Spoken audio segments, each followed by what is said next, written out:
Where legends breathe again. Eldmyth. The ancient world whispers its secrets to those who dare to listen. In the hushed stillness of a sun-dappled grove, where the air is thick with the scent of blooming narcissus and the distant murmur of a hidden spring, one name echoes through the corridors of myth with a particular, poignant resonance: Persephone. She is a paradox, a duality woven into the very fabric of existence. To understand her is to understand the turning of the seasons, the fragile balance between life and death, and the profound power of a mother's love. She is the innocent maiden of the spring, her laughter like the first song of a returning bird, and she is the formidable queen of the underworld, her gaze as steady and unyielding as the stone tombs of the departed. Her story is not merely a tale of abduction and loss. It is the foundational myth of the ancient world, explaining the cyclical nature of our own reality. How did a goddess of such tender youth come to rule the land of shadows? What cosmic compromise was struck that forever bound her to two diametrically opposed realms? We begin our journey in the light in the world above, where her story, and the story of the earth itself, first began to unfold. Before the pomegranate seed stained her lips and the shadows of Hades' realm claimed her, Persephone was known simply as Kore, the maiden. She was the beloved daughter of Demeter, the great goddess of the harvest, and her very existence was a testament to the earth's abundance. Imagine the Nisian plain on a perfect day in late spring. The sun is not yet harsh, but warm and benevolent, coaxing life from every blade of grass and every hidden root. Persephone moves through this world like its living embodiment. Her footsteps cause hyacinths to bloom, her voice calms the skittish deer. She is surrounded by the Oceanids, the nymphs of the freshwater, their laughter like chiming bells as they weave garlands of violets and ivy. This was a time of unspoiled innocence, a golden age for the goddess and for the world, which reflected her mother's joy. Demeter's power ensured that the soil was rich, the grains grew tall, and famine was a forgotten specter. The bond between mother and daughter was the linchpin of cosmic order, a sacred trust that maintained the fertility of the planet. Yet, in the perfection of this eternal spring, there lurked a profound vulnerability. For such pure, unadulterated light cannot exist without casting a shadow, and the fates had already spun a thread of a much darker hue for the young goddess. The catalyst for this cosmic upheaval was a decision made in the depths of the world below. Hades, the stern and lonely lord of the dead, ruled a kingdom of silent shades and forgotten echoes. From his obsidian throne, he witnessed the vibrant life above and felt a desire he had never known, not for power, but for companionship. He saw Persephone, a beacon of life in a world he could never create, and he petitioned his brother Zeus for her hand. In a secret pact that disregarded the will of both Demeter and Persephone herself, Zeus granted his brother's wish. The stage was set for a divine betrayal. On that fateful day, as Persephone reached for a uniquely captivating narcissus, a flower, some say, planted by Gaia herself at the behest of Hades to lure her, the very earth beneath her feet trembled and split asunder. It was not a violent rupture, but a yawning chasm that opened with a sound of grinding stone and a breath of cold, subterranean air. From this fissure in reality emerged a chariot of polished ebony, drawn by four immortal jet-black steeds, and within it stood Hades, his form radiating an aura of ancient and implacable power. The act was swift and decisive. Hades, with a strength that was both terrifying and gentle, caught the startled goddess up into his chariot. Her cry of alarm was swallowed by the roaring abyss as the horses turned and plunged back into the depths. The chasm sealed itself, leaving behind only a few scattered blossoms and a profound, echoing silence where laughter had once reigned. The Oceanids, frozen in terror, could only watch as the light of their world was extinguished. They had witnessed the unthinkable, the maiden of spring, stolen from the sunlit world and taken to the sunless kingdom of the dead. In that single moment, the equilibrium of the cosmos was shattered. The abduction was not merely a personal tragedy, it was a theft of life itself, a violation of the natural order that would soon have dire consequences for gods and mortals alike. The world above, still basking in the illusion of Demeter's joy, was moments away from a transformation into a wasteland of grief. Meanwhile, a cold dread began to seep into the heart of Demeter.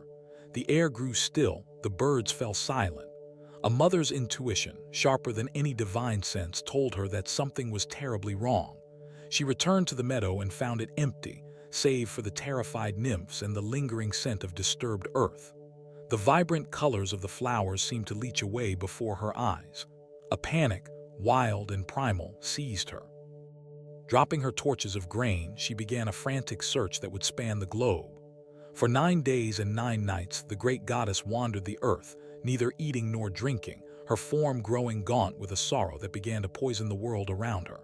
She asked all she met, the shepherd, the farmer, the ancient river god, but none could give her answers. Some were too afraid to speak, others truly did not know. The sun hid behind gray clouds and a premature frost touched the fields. The first signs of the great famine had begun, a direct reflection of a mother's broken heart. It was the ancient sun god, Helios, all-seeing from his chariot in the sky, who finally took pity on the grieving mother. He revealed the truth, that Zeus and Hades had conspired, that Persephone had been taken to the underworld to be its queen. Demeter's grief turned to a cold, furious rage. If the gods of Olympus would so casually destroy what she held most dear, then she would withdraw her sacred gift from the world. She shed her divine form and walked among mortals as an old woman, her power suppressed, her heart a stone in her chest. In the town of Eleusis, she was taken in by the royal family and made nurse to the young Prince Demophoon. In a bittersweet echo of her own loss, she grew to love the mortal child, and in a desperate attempt to grant him immortality, began to place him in the hearth's sacred fire each night to burn away his mortal nature. This act, born of a twisted maternal love, was discovered by the queen, who screamed in terror. Revealing her true, radiant form, Demeter declared that henceforth, the people of Eleusis would build her a great temple, and there she would reside, while the world above withered and died without her blessing. As Demeter secluded herself in her new temple at Eleusis, the world entered its first and most terrible winter. The soil became hard as iron, refusing the farmer's plow. Seeds rotted in the ground. The green fields turned to barren, cracked earth. Livestock perished, and the altars of the gods grew cold as humanity's prayers turned to desperate pleas, then to silent despair. The other Olympians looked on in alarm. Their offerings dwindled, their influence waned. The cosmic order was collapsing. Zeus, seeing the utter devastation his decision had wrought, was forced to act. He could not directly command his brother to release the bride he had legally, by the skewed laws of the gods, acquired, nor could he force Demeter to relent. He sent a succession of emissaries, gods, nymphs, and finally his son Hermes, the swift messenger, to plead with Hades. A compromise had to be reached, for the sake of all creation. The fate of the world now hinged on a negotiation in the land of the dead. Below, in the sunless realm of Hades, Persephone's transformation had begun. The initial terror of her abduction had given way to a profound and lonely despair. The palace of Hades was a marvel of subterranean architecture, with columns of polished basalt and floors of obsidian that reflected the faint, ghostly light of the souls that drifted through its halls. Hades, though stern, was not a cruel husband. He offered her his entire kingdom, his wealth of gems and precious metals, and the title of queen. But Persephone longed for the sun, for her mother, for the feel of living grass beneath her feet. She refused to eat, for consuming the food of the dead would bind her to this realm forever. She sat upon a throne of jet, a beautiful, sorrowful queen amid the whispers of the dead, her heart clinging to the memory of light. It was in this state that Hermes, the messenger, found her. He delivered Zeus's command. Hades must release Persephone so that Demeter might restore life to the world. A flicker of hope, the first in what felt like an eternity, ignited within her. Hades, ever the shrewd ruler, agreed to Zeus's terms. But as he helped a hopeful Persephone into the chariot for her return journey, he performed one final, cunning act. He offered her a single, blood-red pomegranate, its seeds glistening like rubies. In her joy and distraction, Persephone accepted it and ate 6 of the sweet, sharp seeds. This seemingly small act was of monumental significance. By consuming the food of the dead, she had, according to the most ancient and binding of divine laws, partaken of the essence of his realm. She was now irrevocably tied to the underworld. She did not yet understand the consequence of this act as the chariot ascended, breaking through the crust of the earth and into the fading light of the stricken world. The reunion with Demeter was one of unimaginable joy.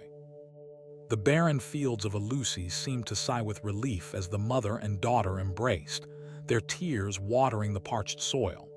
But their joy was to be short-lived, for the price of those 6 pomegranate seeds had yet to be paid. The truth was revealed, perhaps by the all-knowing fates or by the triumphant whisper of Hades himself carried on a sudden cold wind. Persephone confessed to having eaten the seeds. Demeter's joy turned to ashes. The deal was void. Her daughter was bound to the Shadow Kingdom. Once more the world held its breath, poised on the brink of eternal winter. A final compromise, the one that would define the seasons for all time, was brokered by Zeus. For each seed consumed, Persephone would spend 1 month of the year in the underworld with Hades. The remaining 6 months, she would return to the light and to her mother. This was the great reconciliation, the pact that gave meaning to the cycle of life and death. Demeter, though her heart would forever bear the ache of those 6 months of separation, accepted this terms. For it was better to have her daughter for half the year than to lose her forever, and in this compromise, she found a purpose: to make the world burst into unparalleled abundance during their time together. Thus, the myth explains the very rhythm of our planet. When Persephone ascends from the depths each spring, Demeter's joy is so immense that she carpets the earth with flowers, coaxes the trees to bud, and makes the grains grow tall and golden. This is the time of planting, of growth, of celebration. The world is reborn in a riot of color and life, a direct reflection of a mother's embrace. She spends the lush, warm months of summer by Demeter's side, and the earth basks in the fullness of its power. But as the days grow shorter and the air turns crisp, a subtle melancholy descends. The time of departure approaches. Persephone prepares to return to her other kingdom, to her role as queen. This is the time of harvest, of reaping what has been sown, of storing away for the lean times to come. Her descent into the underworld marks the beginning of autumn and winter. Demeter, in her grief, withdraws her blessing.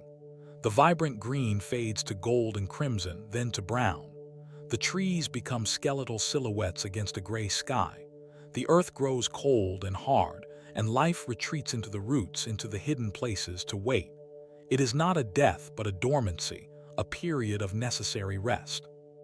This is the time when Persephone rules below, bringing a sense of order and compassion to the realm of the dead. She is no longer a frightened maiden, but a just and powerful queen, the keeper of souls, the balance to Hades' stern judgment. Her presence there gives meaning to the cycle, for without the fallow time, the soil cannot restore itself. Without the cold of winter, the seeds cannot germinate. Without the journey into the darkness, there can be no true return to the light. The cultural impact of Persephone's story is as enduring as the seasons themselves. In ancient Greece, her myth was central to the Eleusinian mysteries, the most sacred and secretive of all religious rites. Initiates would undergo a ritual reenactment of Demeter's search and Persephone's return, promising them a blessed afterlife, a fear of death alleviated by the knowledge of cyclical return. This myth provided a framework for understanding the most fundamental mysteries of existence: life, death, and rebirth. Throughout the centuries, artists have been captivated by her duality. Pre-Raphaelite painters depicted her as a tragic maiden, enveloped in the lush, almost overwhelming beauty of the natural world, often at the moment of her abduction, symbolizing the loss of innocence. Modern interpretations see in her a powerful archetype of the transformative journey, of the young woman who descends into the underworld, of a great challenge or trauma and emerges not broken, but stronger, wiser, and integrated, possessing a power she did not have before. In literature and modern media, Persephone's influence is profound. She appears in countless novels, from direct retellings to stories that use her myth as a subtext for a character's journey of self-discovery. She is a figure in comic books, anime, and video games, often reimagined as a powerful sorceress or a rebellious queen who has claimed her own throne. She represents the idea that one can hold multitudes within a single soul: innocence and experience, vulnerability and immense strength, light and shadow. Her story speaks to the resilience of the human spirit, to the idea that we can endure periods of darkness and emerge with a new understanding of ourselves. She is a goddess for our time, a symbol of the complex, dual-natured reality we all navigate, reminding us that even in the deepest winter, the promise of spring is eternally seated in the earth. And so, the tale of Persephone endures, whispered on the wind that shifts from a warm breeze to a cold gale. She is the reason the fields fall silent and the reason they erupt in song. She is the profound truth that life is defined by its cycles, that joy is made sweeter by the memory of sorrow, and that even from the deepest descent into darkness, a return to the light is woven into the very laws of the universe. Look to the first crocus pushing through the late winter snow. That is the sign of her ascent. Feel the first chill of autumn. That is the sigh of her departure. She is not just a goddess of a forgotten myth. She is the story the earth itself tells, over and over again, a story of loss, compromise, and the eternal, resilient hope of return. Another legend fades, but the next awaits. Like this video, subscribe and continue the journey through myths.